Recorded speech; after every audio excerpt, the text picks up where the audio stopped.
Hey, good day. So yeah, yesterday I had to make about 16 big bags of feed. I made 16 little bags of feed and fixed some guards on the swather. We did go out and we checked a few fields, so we got a little bit of a plan for today.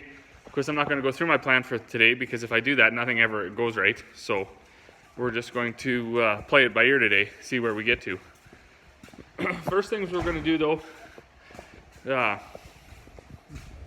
wife is going to run up and let her chickens out, and she's going to take me up to get the grain dryer tractor.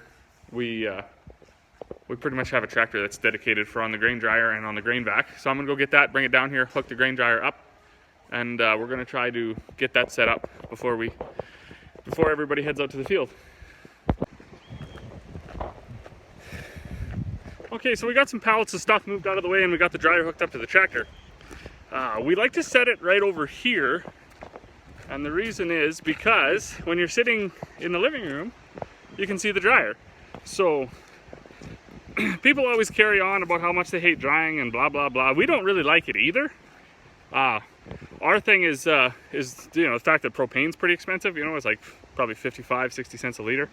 I think last year or a year before we spent $30,000 on propane for drying. So that's what we don't like. So the work, that's just part of farming for us. We've always pretty much dried. We probably always will dry.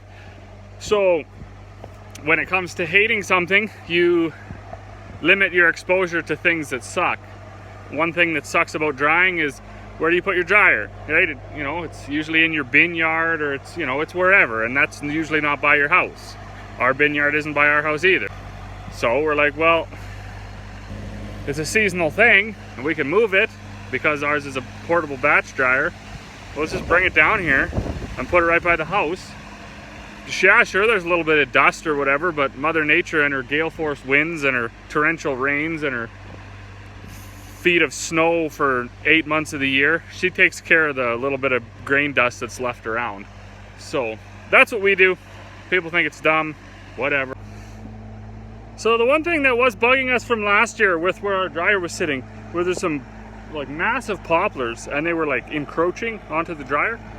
So we told my dad, we're like, oh, when we set it up this year, let's move it out from the trees. And he's like, no, let's just put it back there because there's a pad already there and everything. And I was like, well, all right. So I just went and cut the trees down. So he's not here yet, but we'll see what he says when he gets here.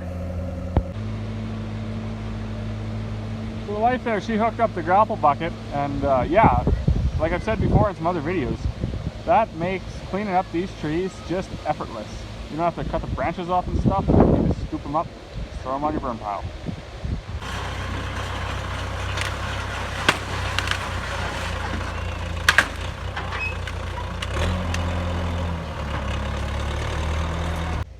So while my wife's brush grappling all those big trees, I'm going to grab the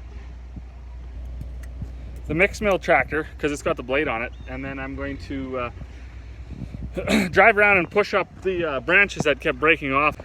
Whew, all right, so we were just in there for an awesome lunch that Grandma made up for us, some soup and sandwiches. But we did, before we went in, we got our dryer level, we got our pad made for our tractor. The tractor that we used to drive the dryer, I don't know why it was out of whack, but if that drive shaft isn't pretty close to level, it shakes so bad. So we built this pad. We made it bigger this year. We chopped down the trees to get them out of the way.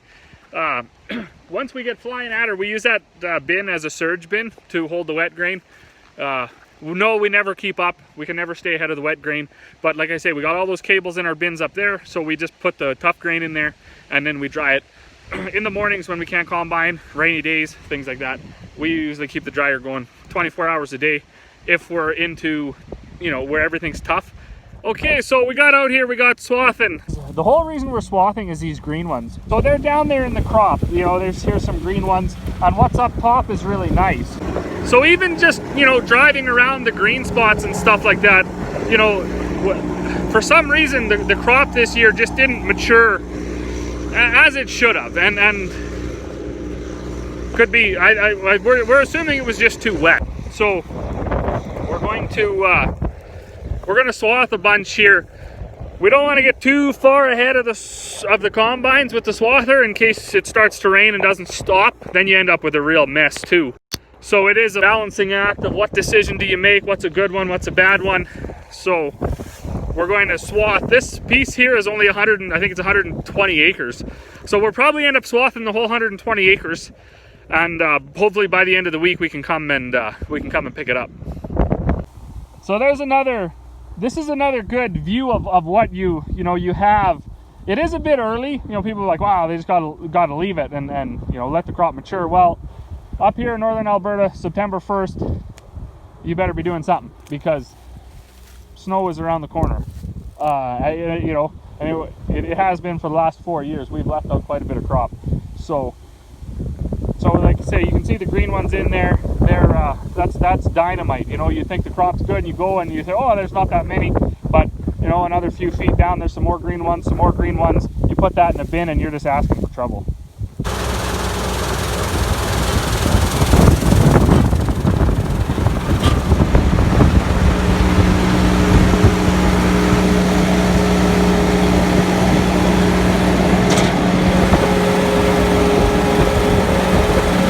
So this is a good shot too of the difference in the maturity of the barley. That white strip there and there, that's the sprayer tracks, and when I sprayed it in crop. Another thing too that I was going to show just before I leave out of here, these barleys that are tilted straight down, they're full, they're mature, and actually they're probably dry. They're probably 14.5 moisture. All the white ones that are sticking up out there that you could see, like in those sprayer tracks, and the green ones, they're not. Those are high moisture. Maybe they don't even test, and they're not mature yet. So what you can end up with, and a friend of mine from over east, they run into this problem, and I don't know why they have it so much worse than we do. Maybe something in the soil, something lacking nutritional wise or whatever. Because we grow the same barley, the same variety, those heads, they'll actually start to fall off. Like yesterday, I don't know what, we had just atrocious winds, and all through the night. When you get hard winds like that, they'll knock those heads off. If those heads fall on the ground, they're gone. So that's another thing that aids in your decision to say, well, let's get out there and swath it. Now, if it's laying in a swath, odds are you're gonna get it before the heads fall off. You might not get it before the rain or the snow or the whatever, the birds. Geese are a big thing for swaths, right? If you swath your barley and the geese start to come, that's another nightmare. So you don't get any better at making these decisions to know when to swath or when to spray or for when to fire up the dryer or any of that stuff. But if you got, like I got my dad, I got my mom, I got my wife, got 4 people making a unified decision, takes the stress away. You never get better at it, but you got 4 opinions, and if everybody decides that, yeah, this is what we should do and it isn't the right thing, well, you know what, that's the best you could have done, best decision you could have made at the time, and it's easier to live with.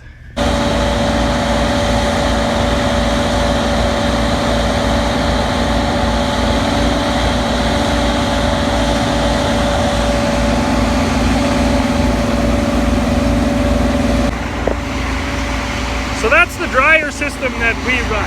Just a batch dryer, 580. It's 500 and some bushels. I don't think it's 580, but got all new sliding, all new tubes, all new bearings, all new everything. So it does work pretty good for us. One thing I don't overly like about the batch dryers is they're kind of hard to fill. I mean, you gotta run it slow. If you're gonna use an auger like this, it does have its own loader, but we took that off. That was just garbage. That took way too long.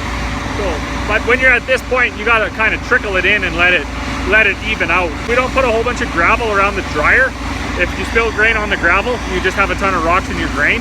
If you spill grain on, the dirt or the grass, you can just shovel it right off or grain back it right off, and you don't end up with all the rocks. So I got a bunch more big bags made here. I got one more to make, but I'm gonna go in for supper now.